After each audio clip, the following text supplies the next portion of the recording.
네, 두 번째 시간입니다. 그럼 이어서 B형 해설하도록 하겠습니다. 기입형 문항이었는데요. 아쉽게도 이제 이 부분이 많이들 틀리셨던 문항이었잖아요.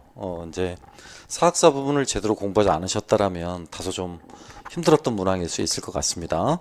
하지만 뭐 지문 내용 자체는 이미 남색책에 나와 있는 내용이라서 뭐 크게 지문 내용이 낯설다 뭐 이런 부분은 아닌 것 같습니다. 우선적으로 기억이나 니은 안에 공통으로 들어갈 용어들을 지금 써야 되는 부분이었는데요. 이 부분에서 대부분 다 답안을 많이 쓰셨던 부분이 주로 이제 지배 담론 부분, 또 이제 밑에 민족지학 부분 이렇게 많이들 오답을 쓰셨어요. 근데 실은 제가 나눠드린 그 정답지를 보시면 아시겠지만 이 기억 안에 들어가야 될 부분은 구조가 되겠고요. 구조. 그쵸? 그러니까 크게 역사 연구의 대상이 원래는 이제 그 19세기 근대 역사학이 성립될 때는 이렇게 개인에서 20세기 역사학으로 들어오게 되면서 이제 사회 구조로 관심이 올라오게 되거든요. 그러다가 이제 20세기 후반에 포스트 모던 쪽으로 넘어가게 되면 다시 개인적 경험으로 이렇게 넘어오게 됩니다.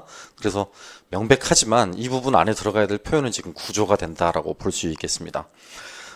파란 책을 읽어보시면 역사교육의 이해라는 책을 읽어보시면 정치사에서 사회사로, 사회사에서 신문화사로 이렇게 바뀌어갔다라는 말이 써 있고요. 이때 말하는 정치사가 위대한 개인들에 관한 이야기죠. 여기서 말하는 사회는 사회 전체의 구조를 규명하기 위한 것이었었고요. 이건 개인적 경험을 규명하기 위한 것이었었죠. 그래서 여기는 꼭 구조라는 말이 들어가야 되겠습니다. 안타깝지만 이제 이 부분도 민족지학이라는 말이 들어갈 수가 없는 것이요. 이 민족지학의 연구 방법론, 민족지학 자체가 연구 방법론이고요. 그러니까 민족지학이란 용어 자체가 연구 방법론을 뜻하는 말이에요. 그럼 이게 무엇의 연구 방법론이냐가 핵심이 되겠죠. 민속학이라든가 문화인류학의 연구 방법이에요. 문화인류학의 연구 방법이라고요. 그 인류학의 연구 방법을 처음으로 이제 역사 쪽에, 역사 연구 쪽에 접목을 시켰던 사람이 클리포드 기어츠라는 인물이기 때문에 그가 제안한 문화사가들의 절대적인 연구 방법론, 절대적 연구 방법의 성전이라고 여겨지는 그 thick description이라는 표현이 있죠. 두텁게 묘사하기라는 표현인데요. 이러한 방법들은 전부 다 인류학 또는 문화인류학의 영향을 받았던 탓이었습니다. 예, 그래서 뭐 어쨌든 기억은 구조라고 답안을 쓰셨어야 됐고요. 그 다음에 니은은 인류학 또는 문화인류학 이렇게 써야 됐던 부분이었습니다. 답안을 이렇게 지금 써야 정상이고요. 그러니까 구조, 인류학이나 또는 문화인류학 이렇게 쓰셔야 되고요. 안타깝게도 인정 답안은 좀 없겠습니다. 수강생들이 많이 쓰셨던 답안들은 이렇게 지배담론과 민족지학 이런 부분들이어서요. 대체적으로 두 가지를 다 못 쓴다고 하더라도 구조를 쓰든 인류학을 쓰든 하나 정도는 맞았으면 했어요. 그래서 상위권 학생들이라면 1점 정도는 맞지 않을까라고 생각하고 있습니다. 하지만 상당수 채점을 매번 결과 0점을 맞으신 분들도 굉장히 많았었어요. 그러니까 틀렸다고 너무 애달파시거나 그러실 부분은 아닌 것 같습니다. 그 다음 두 번째가 이제 서양사 문항이었죠. 전년도 문항하고 굉장히 많이 변화된 부분이었는데요. 전년도는 아시다시피 이런 부분들이 지금 B형 1, 2번들이 한국사와 동양사의 기입형 문항이었었는데 이번은 지금 한국 역사교육과 서양사 문항이 전체 23문항 가운데 12문항이었고요. 한국사 동양사 문항이 11문항이었잖아요. 작년하고 이렇게 순서가 좀 바뀐 거죠. 비중이 좀 바뀐 거라고요. 그래서 이제 동양사 문항에 들어가 있던 부분에 이제 서양사 기입형이 지금 들어가 있었습니다. 다행스럽게 이 연관한 부분들은 학원에서도 문제를 많이 풀었던 부분이기도 하잖아요. 별 문제풀이나 뭐 내지는 모의고사 부분에서도 다 봤던 문항들이에요. 또 그걸 뭐 굳이 보지 않았다고 치더라도요. 금방 짐작할 수 있죠. 이런 인물들의 명칭을 보더라도 사료 안에 들어와 있는 인물들의 이름만 보더라도요. 이들이 계몽주의자라는 거 누구나 다 알 수 있는 거잖아요. 그 계몽주의자들이 강조했던 가장 중요한 지향, 이성이라고 할 수 있겠죠. 이성이요. 그렇죠? 그다음에 이제 요 밑에 부분이었죠. 이런 사람들을 뭐라고 부를 거냐라고 하는 부분이요. 이 부분도 여러 번 풀어봤었잖아요. 제가 개념화 사전 이야기도 했었고 이신론자, 무신론자와 이신론자의 차이점 이런 부분도 제가 이야기를 해드렸었죠. 그래서 대부분의 계몽주의자들은 이신론자 입장을 취하고 있죠. 그러니까 실은 껍질을 벗겨보면 무신론의 입장을 취하고 있는 사람들인데 겉으로 그들이 노골적으로 아직 기독교에 반대하는 입장을 표명할 수는 없는 시대적 상황이었기 때문에 신이 세상을 만드는 데는 신이 세상을 창조했다라고 보는 사고방식에는 큰 변화가 없는 셈이죠. 다만 이제 신이 세상을 만들어 놓고 난 이후에 인간 세상의 모든 일들은 인간 이성에서 파악할 수 있는 기계론적 원리에 의해서 움직여간다라는 사고방식입니다.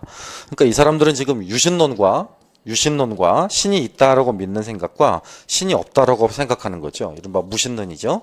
이들 사람들이 지금 중간에 위치해 있는, 과도기 위치해 있는 사람들이에요. 그러나 사실은 가면을 쓰고 있다라는 거죠. 디스가이스라고 제가 기본 이론 받을 때 말씀드렸을 거예요. 위장 전술이라고. 이쪽에 서 있는 사람들이겠지. 신의 존재를 부정하는 사람들이요. 예, 특히 이 부분 같은 경우는 정답률이 매우 높아서 실제 시험 점수로는 여러분이 다 맞아 주셨어야 될 부분입니다. 여기 보시다시피요. 이렇게 써놨죠? 합격권 들어갈 거면 이 점 다 맞으셔야 되는 부분이었고요. 모범 답안으로 이렇게 이성과 이신론이라고 쓰신 분들이 있었는데 간혹 범신론이라고 쓰신 분도 있었어요. 무릇 모든 물질이나 모든 자연현상에 신이 존재한다라고 보는 거, 이 범신론과는 전혀 다른 말이겠죠? 이신론이. 따라서 이거는 인정 답안이 될 수는 없고요. 모범 답안은 이렇게 두 가지가 되겠습니다. 이성과 이신론 관계한 부분입니다. 적어도 작년 패턴대로 그대로 생각을 해 보신다라면 작년에 한국사와 동양사 같은 경우도 이런 부분에서 다 맞거나 아니면 마이너스 1점 정도만 이렇게 당해야 되는 상황이거든요. 그러니까 최소한 이것도 작년 라임대로 맞춰보자라면 이 부분에서 1점이 까인다면, 역교련 1번에서 1점이 까인다면 근대사는 반드시 다 맞춰주셔야 돼요. 여기서까지 또 틀려버리게 된다면 상대적으로 조금 불리한 상황에 놓이게 된다라고 말할 수 있겠습니다. 자, 그 다음 문항 한번 봐볼게요. 4번 문항인데요. 역시 서양사 문항입니다. 네, 서양 고대사 문항이죠. 이번에 출제 들어가신 분들은 적어도 그 출제 범위나 출제 대상 시기와 연관한 부분에서 타당도를 정확히 견고하게 지켜내지 못했다라는 비판을 면할 수는 없을 것 같아요. 뭐 아시다시피 근대사 부분의 비중이 네 문제로 너무 높았어요. 현대사 부분은 아예 출제가 안 됐고 중세사 부분도 마찬가지죠. 그러니까 영역별 또는 시대별로 지나치게 편중되어 있다라는 비판은 출제위원들도 감수하셔야 될 것 같습니다. 그러다 보니까 아무래도 이제 근대사 문항에 힘을 주다 보니까 고대사 부분 같은 경우는 문항의 난이도가 좀 쉬워지게 될 수밖에 없겠죠. 뭐 이렇게 그림 지도만 보더라도요. 팔랑크스, 호플라이트에 의한 팔랑크스라는 건 누구나 다 알 수 있는 내용이고요. 이미 또 이런 전술 자체, 팔랑크스 전술이라는 자체라는 표현부터 그 아래 답이라고 할 수 있는 테테스 계층까지도 다 기출에 나왔던 부분이었잖아요. 그렇죠? 그러니까 별도로 뭐 이렇게 난이도가 있다, 어렵다, 변별력이 있다 라고 말하기는 어려울 것 같습니다. 아무튼 8열 정대를 이루어 어깨를 맞댄 대형을 이렇게 팔랑크스라고 부르고요. 이걸 한글로 바꾸면 이제 밀집 대형이라고 부르기도 합니다. 밀집 대형. 경우에 따라 한자로 사각 밀집 대형이라는 말 대신 사각 밀집 대형이라는 말 대신 한자로 방진 대형이라는 표현을 쓰기도 해요. 방진 대형. 그러니까 방어하기에 유리하게 하기 위한 진용이라는 뜻이 되겠죠. 방진 대형이라는 표현을 쓰기도 합니다. 아마 이런 부분들은 인정 답안이 될 것으로 보이고요. 나번을 보시면 위 그림에 묘사된 선박은 페르시아 전쟁과 펠로폰네소 전쟁에 사용되었던 트리메레다. 그렇죠? 적어도 여러분이 이렇게 같이 보셨던 단어잖아요. 3단 노선이라고. 그렇죠? 이 앞부분이 지금 적 선박의 파괴를 위한 충각 부분입니다. 원래 이렇게 노가 하나씩만 나와 있다가 이런 전쟁을 거치게 되면서부터 이제 이렇게 배의 속도를 높이고 더 나아가 상대 적선을 침몰시키기 위한 충격을 강화하기 위해서 앞에 이런 모서리의 날카로운 부분을 따로 둔 곳이죠. 그래서 적 선박을 파괴시켰던 대표적인 선박이었습니다. 이른바 트리메레라고 불렸던 3단 노선이었죠. 제가 만약에 출제위원이었으면 저는 이 부분을 괄호를 내지 또 똑같이 테테스 계급을 괄호로 치지는 않을 것 같아요. 테테스라는 말이 너무 변별이 없기 때문이죠. 서양 근대사 부분의 변별을 조금 약화시키고 이런 고대사 부분의 변별을 조금 더 높였더라면 어땠을까라는 아쉬움이 좀 남는 문항이었습니다. 어쨌든 니은의 말은 들어가야 될 표현은 최하층 시민 4계급이죠. 테테스가 되겠습니다. 그 다음 답원 관련한 사료는요. 지금 아리스토파네스의 루시스트라테라는 그죠? 희극 작품 가운데 하나예요. 거기서 여인들과의 대화 지금 이렇게 나와 있죠. 그죠? 여인들의 코러스라고 그랬으니까 여자들이 한꺼번에 이렇게 말을 하고 있다라는 거예요. 내가 남자로 태어나지 않았다는 이유로 현 상황에 대한 내 충고를 무시하지 마세요. 나 역시 남자들로 세금을 냈답니다. 그 사이 당신들 수염만 허연 바보들은 아무것도 하지 않으면서 페르시아인들에게 사용하기 위한 기금을 축내고 우리의 삶과 일상을 위협했죠. 라고 들어가 있습니다. 그래서 무슨 기여를 했다는 거요? 라는 부분에서 이렇게요. 여자들은 전쟁에서 2번 싸웁니다. 병사들을 낳았고 아이들을 전쟁에 보냈지요 라는 부분이죠. 그러니까 그럼에도 불구하고 여성들에게는 정치적 참정권이 주어지지 않았다라는 한계점을 제시해주는 사료가 되겠습니다. 그래서 여기 있는 거요. 두 번째, 세 번째 문항이었잖아요. 디귿의 이유를 나에 의거하여 서술할 것, 디귿을 다에 의거하여 반박할 것이라고 했으니까요. 여기서 밑줄 친 부분 디귿, 페리클레스 시대의 민주주의를 이렇게 본다라는 거죠. 이렇게, 그지? 이렇게. 그러면 이제 테테스 계급까지가 충원이 됐다라는 부분.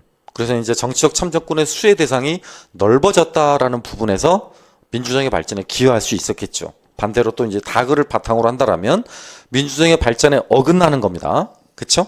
적어도 우리 결혼서 보면 써 있잖아요. 여자, 외국인, 노예. 그쵸? 이때 말하는 외국인은 일시적 거류자들을 말하는 거죠. 메토이코이라고 볼 때는 일시적 거류자들을 말하는 건데 적어도 이 세 등급에게는 정치적 참정권이 주어지지 않았다는 사실이에요. 그런데 다에 의거하여라는 표현을 썼으니까 이것 가운데 여성 이야기만 들어가면 되겠죠? 그렇죠? 네, 그래서 정답은 이렇게 잡으시면 되겠습니다. 기억에 들어갈 용어는 팔랑크스가 되겠고요. 니은은 테테스. 그 다음에 디귿 부분은 테테스 계층까지 정치 참여가 가능해졌기 때문이고요. 한계점은 이런 부분이죠. 반박해야 될 부분은 여성이 배제됐다라는 거죠. 여성이 배제된 채 남성 시민에 대한 소수 시민 지배 체제가 이루어지고 있었다라는 점입니다. 기타 뭐 이런 부분도 전부 다 지금 인정 답안이 될 수 있겠고요.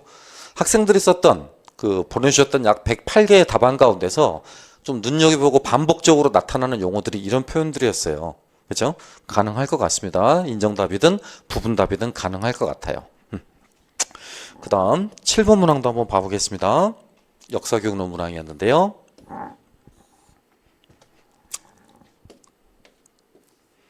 비판적 읽기에 관련한 부분이었고 이미 시험 문제 저희 연달아 지금 두 차례 기출이 되었던 부분이었잖아요. 그닥 어려운 부분은 아니었던 것으로 보입니다.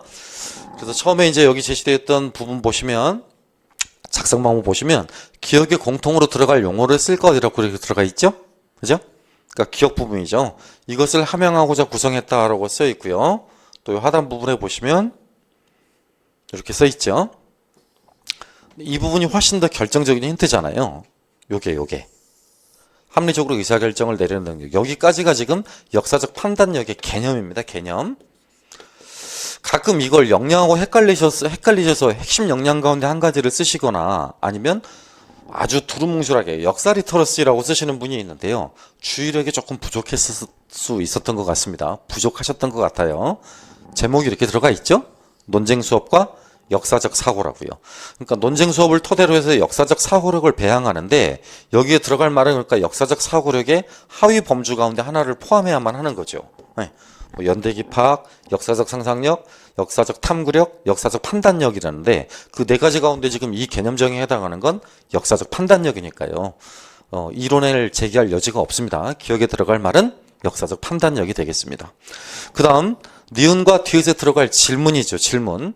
그러니까 교사가 어떤 자료를 제공하면 이 자료에 대해서 아이들이 비판적으로 바라볼 수 있게, 비판적으로 읽어볼 수 있게 하기를 유도하기 위한 질문을 던지게 되는데요. 이 질문 자체가 굉장히 중요한 부분이었잖아요. 그쵸? 여기를 보시면 문항에 따라 지금 어떤 내용이었냐면 밑줄 친 니은과 디귿이라고 그랬습니다. 이 부분이었죠. 지금 이렇게. 근데 지금 여기 A 수업 장면이라고 이렇게 쓰여 있잖아요. A 수업 장면이라고. 수업 장면은 지금 이렇게 두 개가 있는데요. 자료탐구 1과 자료탐구 2. 요건 지금 그림이라는 수업 자료를 참고로 해서 여기에 대한 비판적 읽기를 유도하고 있는 것이고요. 이건 상반된 관점의 사료가 있죠? 사료. 이 상반된 관점의 사료를 비교해 가면서 읽어내는 과정을 요구하고 있습니다. 근데 문항에서 주고 있는 A 부분이 지금 이 부분이니까 사실 이 그림을 지금 이런 절차에 따라서 읽어보라는 거죠. 이런 절차에 따라서요. 첫 번째 질문은 여기에 관계된 질문이어야 되겠고 두 번째 질문은 여기에 관계된 질문이어야 되겠습니다. 그러니까 이 표면적 읽기라고 하는 건 이 자료의 겉으로 드러나 있는 것들이잖아요. 보시다시피 자료에 어떤 것들이 표시되어 있는지를 보셔야 되겠지. 그렇지? 뭐 예를 들면 소처럼 보이기도 합니다만 입을 보면 꼭 그렇지도 않죠. 여기 입 안에다가 뭔가를 들이붓고 있는 영국인들 사람을 또 보이고요. 이 분빗물 안에 지금 쏟아져 나오고 있는 지저분한 양상들도 보입니다. 그렇죠? 그러니까 그런 내용들을 겉으로 눈으로 확인하기 위한 활동이다 라고 보시면 돼요. 그래서 여기 표면적 읽기 활동 요 내부 안에서는요. 표면적 읽기 활동의 내부 안에서는 여기에서 벌어지고 있는 일들만 쓰시면 됩니다. 그 답안에 제시한 것처럼 이렇게 쓰시면 돼요. 그렇죠? 그림 안에는 어떤 것들이 묘사되어 있습니까? 또는 어떤 것들이 표현되어 있나요? 비슷한 말로 이렇게 그림 속에서 무슨 일이 일어나고 있나요? 또 뭐 세부적으로 보면 그림 안에서 무엇이 보이는지 있는 대로 말해 볼까요? 뭐 이런 것들입니다. 예. 학생들은 이렇게 지금 유사 답안들을 많이 쓰셨어요. 대체적으로 아마 맞다고 해줄 것 같습니다. 두 번째 질문 같은 경우는요, 이제 맥락적이죠. 출표 맥의 가운데 이제 맥락적 읽기를 위해서 던져지는 질문이라고 볼 수 있는데요. 그 그림을 통해서 당시 영국 사람들이 백신 접종에 대해서 어떤 생각을 가지고 있었을까? 이런 부분들을 물어보면 합리적이다라고 볼 수 있겠습니다. 마지막 이제 세 번째 문제가 그런 거였잖아요. 문항의 세 번째 질문이 이런 거였죠. 그쵸? 리을의 역사 이해가 갖는 한계를 밑줄 친 미음을 참고하여 서술할 것 그랬습니다. 리을의 역사 이해가 갖는 문제점이라고 그랬네요. 이렇게 우두 백신 접종은 꼭 해야 되는 것인데 그 시대 사람들은 어리석었네요 라고 하고 있죠. 그러니까 그 시대 사람들이 과거 사람들이고요. 우두 백신 접종은 꼭 해야 된다라는 건 현재의 가치나 현재의 기준입니다. 그러니까 과거를 현재로 들여다보려고 하는 것이죠. 이른바 소위 현재주의의 위험성을 말하는 거 아니겠습니까? 그래서 답안지를 보시면 이렇게 정답을 잡았습니다. 여기 보시다시피요. 현재적 관점에서 과거를 이해하게 됨으로써 시대착오적 이해가 나타날 수 있는 위험성이 있습니다. 시대착오적 이해, 현재적 관점에서의 이해 이런 부분들이 키워드가 된다는 건 느끼실 수 있을 겁니다. 예, 대체적으로 문학 난이도가 높아 보이지만 실제로 문제를 보면 그렇게 어려운 부분은 아니에요. 그래서 합격할 사람들은 대부분 이 정도 점수 맞았던 것으로 보이고요. 점수가 까였던 사람들, 그러니까 이 일반적인 평균 점수인 2점 같은 경우는 판단력을 많이 못 쓰거나 아니면 요 세 번째 질문, 디귿 부분을 잘 못 쓰거나 해서 비롯되는 문제라고 볼 수 있을 것 같습니다. 예. 난이도가 있어 보였지만 실제 득점률은 괜찮았던 부분의 문항이다라고 생각하셔야 돼요. 크게 합격 생사에서 변별력을 갖추기는 어려웠던 문항이다라고 말할 수 있겠습니다. 그 다음 문제 봐보겠습니다.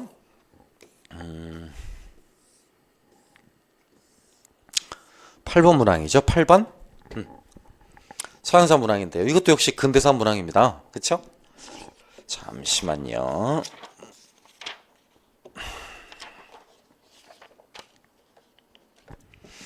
예, 첫 번째 들어가 있는 빈조약 같은 경우는 여러 차례 강조했던 부분이기도 하고요. 빈회의 결정사항과 연관할 뿐만 아니라 독일 통일방안과 연관한 부분도 언제든지 다시 출제될 수 있다라는 말도 여러 차례 해드렸던 기억이 납니다. 그래서 기억 안에 들어갈 국가 이름 프로이센이죠. 그쵸?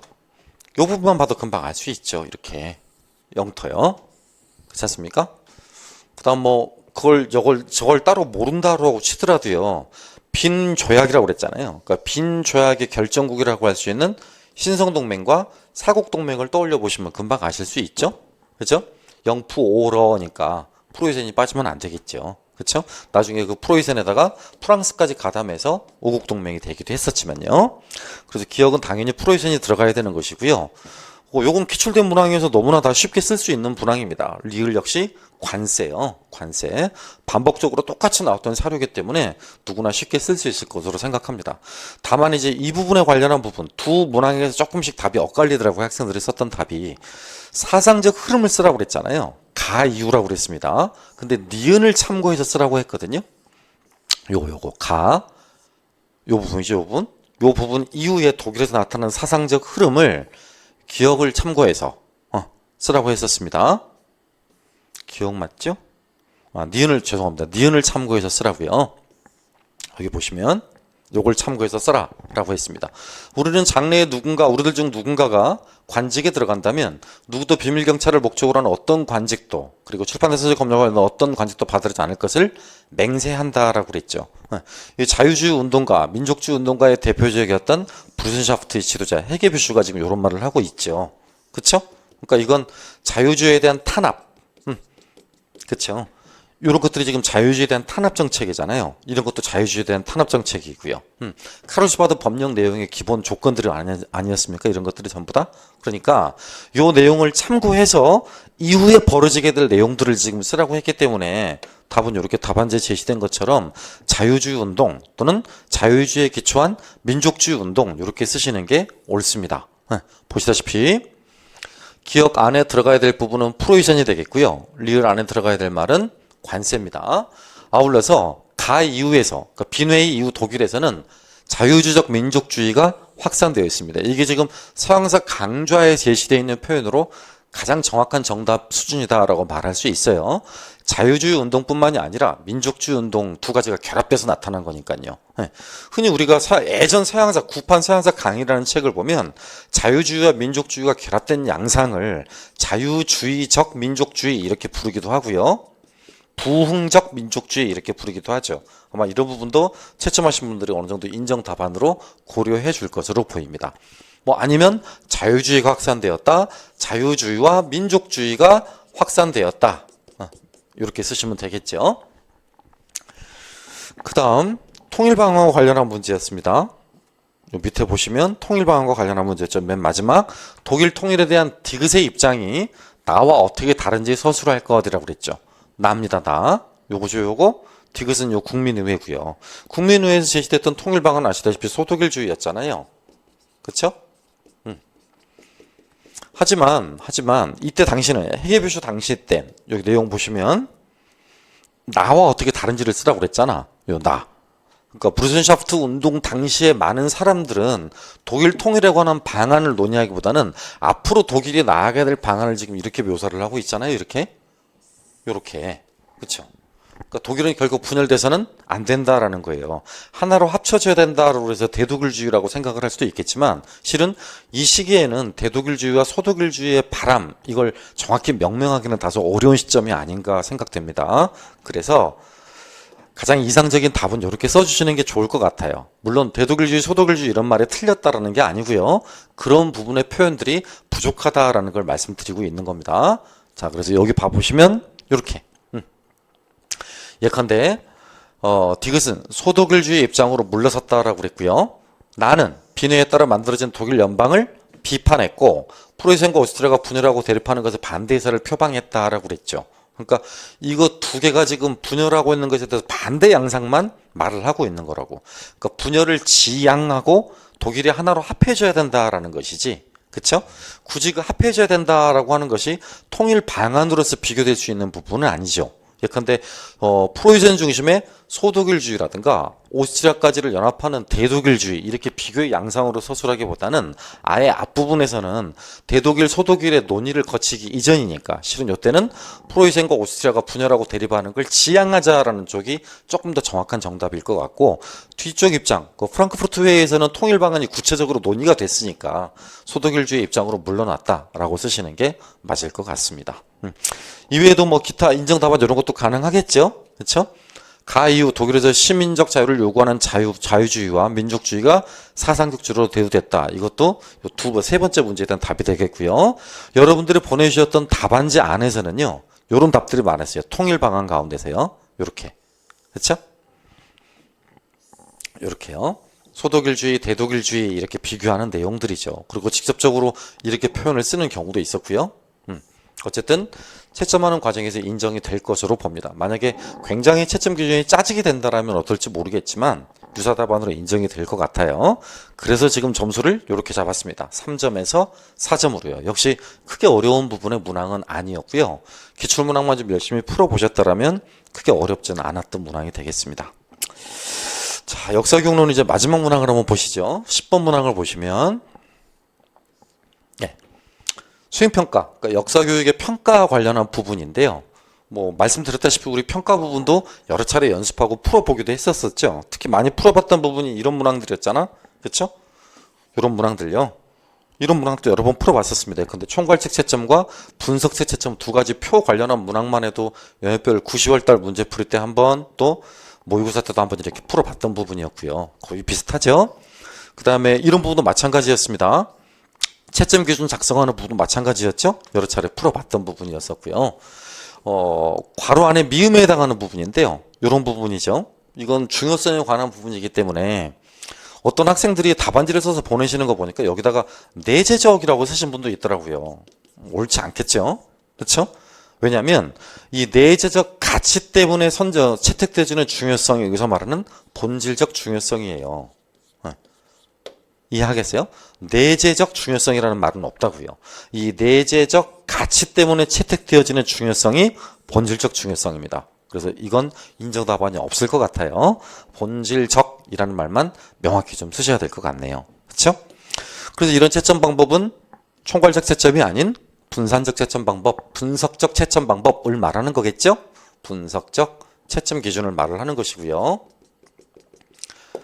그 다음 미음에 들어갈 말 아까 그렇죠? 똑같습니다. 중요성에 관한 부분이었죠. 본질적 중요성에 관한 부분이었습니다. 나머지 두 문항은요. 디귿에 들어갈 채점 기준 여기 그렇죠? 또 하나 리을에 들어갈 채점 기준 이걸 각각 쓰라고 그랬어요. 근데 기억을 참고해서 이걸 쓰라고 그랬거든. 기억을 한번 찾아볼까? 요거 그치? 저작권에 위배되지 않도록 할 것. 저작권에 위배되지 않을 거면 이 작품이나 뭘 빌려오거나 따오는 데서 반드시 뭘 확인해야 됩니까? 네? 출처를요. 출처를 정확히 밝혔는가라는 부분을 따져야 되겠죠? 그쵸? 여기에 기초하라고 그랬으니까요. 네. 이해하겠습니까? 여기에 이미 자료의 출처를 신뢰할 수 있는가라는 답안이 담겨 있기 때문에 이 답은 써서는 안 돼요. 신뢰도와 연관해서 답은 써서는 안 된다고요. 네. 그쵸? 답안에 지금 써 있듯이 요런 내용들만 답으로 쓰셔야 됩니다. 보시다시피요. 이렇게 수집한 자료의 출처를 명확히 했는가? 그러니까 출처를 밝혔는가라는 부분이 되겠죠. 출처를 밝혔는가라는 부분이요. 신뢰도와 연관한 이야기는 조심하실 부분은 여기 지금 문항에 들어가 있기 때문에 신뢰도 믿을 만한 것인가 이런 이야기는 답안으로 인정될 수가 없습니다. 마지막 리을 부분이었잖아요. 그렇죠? 비읍과 같은 사례를 평가할 수 있도록 리을에 들어갈 채점 기준을 서술할 것이라고 그랬습니다. 그럼 비읍을 찾아보죠. 이렇게 유월항쟁을 주제로 한 카드뉴스에서 김주열 열사의 사진을 넣은 모둠에 있었어요. 근데 아시다시피 이 유월항쟁과 유월항쟁의 증거라고 할 수 있는 수업자료라고 할 수 있는 김주열 열사의 사진 이 두 개가 맞지 않잖아요. 그렇잖아요. 그러니까 반드시 사진 자료를 활용할 때는 뭐에 맞는가 수업 내용에 맞는가 이런 부분을 따져 물어야만 하는 것입니다. 그렇죠? 그래서 답안은 이렇게 잡으시면 되겠습니다. 내용이 다루고 있는 내용 다루고 있는 선정된 사건에 관한 자료를 수집했는가 라는 거나 또는 선정된 사건에 관한 자료를 첨부했는가 이런 내용 그 다음에 내용의 주제와 관련이 있는가 이 부분이 답이겠죠. 내용의 주제와 관련이 있는가 그러니까 제시하고 있는 내용 이것이 주제와 관련이 있어야만 한다라는 이야기입니다. 역시 마찬가지 크게 어렵지는 않은데요. 니은, 디귿이나 리을 가운데 하나 정도를 못 썼다라는 가정을 한다면 적어도 3점 정도는 이렇게 맞을 수 있어야 되는 문항이었던 것 같습니다. 그럼 대체적으로 점수를 이제 한번 가이드라인을 잡아보면 10번은 최소 점수로 지금 3점이 필요합니다. 3점이. 다음 8번도 최소 점수로 3점이 필요해요. 그럼 6점이죠. 다음 7번 최소 점수로 필요한 게 3점입니다. 9점. 그죠? 13점. 15점. 16점. 19점. 21점. 3점이죠. 3점. 24점. 26점. 그죠? 1점. 1점. 27, 28, 29 이렇게 되죠. 그러니까 굉장히 높은 점수잖아요. 저렇게 따지자면은 그러니까 가장 이상적인 점수만 지금 따져둔 것이고요. 전체적인 총 점수는 아까 서두에 제가 말씀드렸고 이제 다음 시간에 구형문 선생님도 말씀해 주시겠지만 역교랑 서양사 부분은 대략 25, 26점 정도 이렇게 점수를 잡으면 될 것 같고요. 한국사나 동양사는 이것보다 조금 더 낮게요. 24, 25 뭐 이 정도 점수 잡으면 될 것 같습니다. 그래서 대체적으로 저희가 지금 생각하기로는 서울이나 경기처럼 이렇게 고득점이 있는 지역에서는 50점 정도 그 다음에 그 이외의 지역에서는 이보다 조금 더 떨어질 것으로 감안하고 있습니다. 자세한 점수 커트라인 부분은 또 다음 시간에 구형문 선생님이 설명해 주실 거니까요. 한번 잘 읽어보시고 모쪼록 부탁드리고 싶은 것은 저희 채점 기준이 절대적인 채점 기준이 아니잖아요. 또 실제 채점 기준에서 얼마만큼 유연하게 여러분 표현대로는 얼마만큼 칼채점이 될지 물채점이 될지는 명확히 알 수 없는 사실이고요. 그러니까 대체적으로 40점 초반대의 일을 넘었다 이상이다 라고 생각이 드신다면 2차 준비에 좀 최선을 다해 주셨으면 고맙겠습니다. 모쪼록 오늘 저희가 준비해드린 해설이 여러분에게 조금이라도 좀 도움이 됐으면 좋겠고 남은 기간 동안 열심히 공부하셔서 끝까지 최선을 다하시는 모습 기대하겠습니다. 감사합니다.